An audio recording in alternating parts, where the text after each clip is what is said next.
let me just ask you, the audience here, by a show of hands, how many people here are here for the first time? Raise your hand if you're here for the first time. Okay, very good, a nice amount.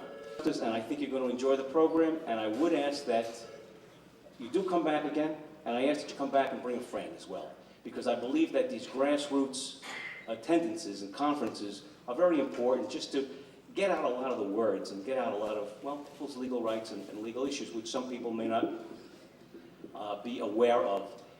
The reason why I ask that question is because of the fact that those of you that have been here before know that when we speak about legal issues, what's important is that there's a court system that we have that can address and protect your legal rights. Unfortunately, there are people out there in society that want to take away your rights. Our civil rights, our civil justice system is under attack. How many people here have heard the word tort reform? Raise your hand if you heard the word tort reform. Okay. It's a dirty word, in my opinion. I speak about this to many different groups.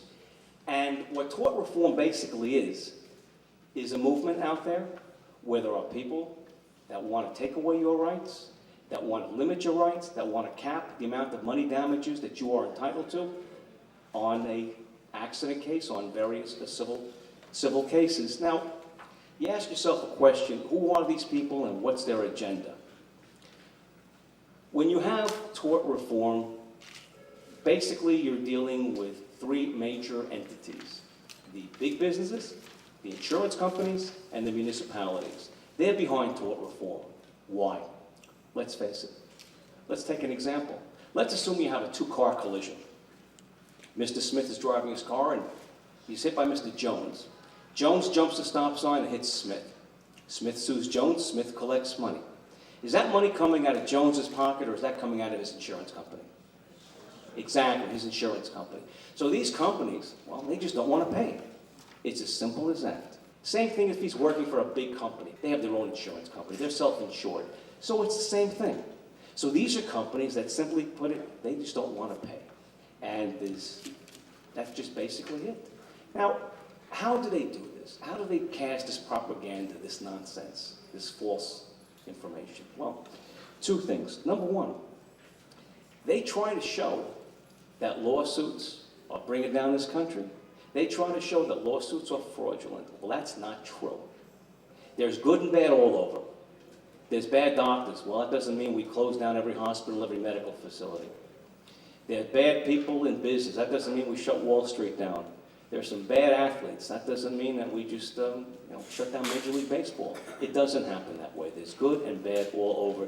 You keep that in mind, and you always remember that.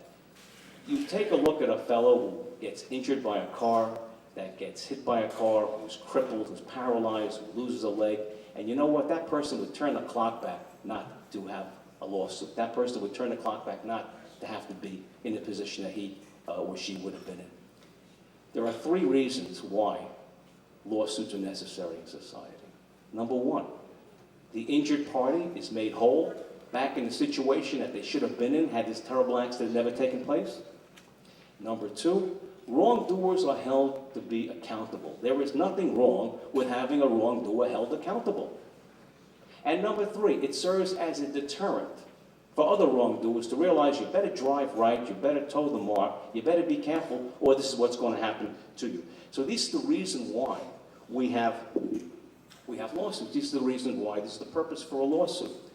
So when you hear people say tort reform is necessary and lawsuits are bringing down the country, you tell them and you respond, you say no. What's necessary is decent behavior. What's necessary is we need better drivers. We need reasonable accommodations in housing. We need safe construction sites. We need equality in the workforce. We don't have to have, and we got to get rid of the bosses from hell. We need products that are safe and products that are free of defects, used by consumers.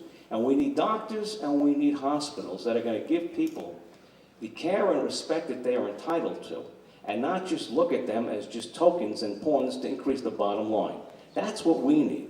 And if we have good behavior and things of that nature, and proper behavior, then, well, we don't need lawsuits. But unfortunately, that doesn't happen. And lawsuits and access to our courts is central to to people's civil rights and to people's civil lawsuits and people's claims. Now, things, but the system is there as a safeguard. We need that. We need good behavior. Thank you very much.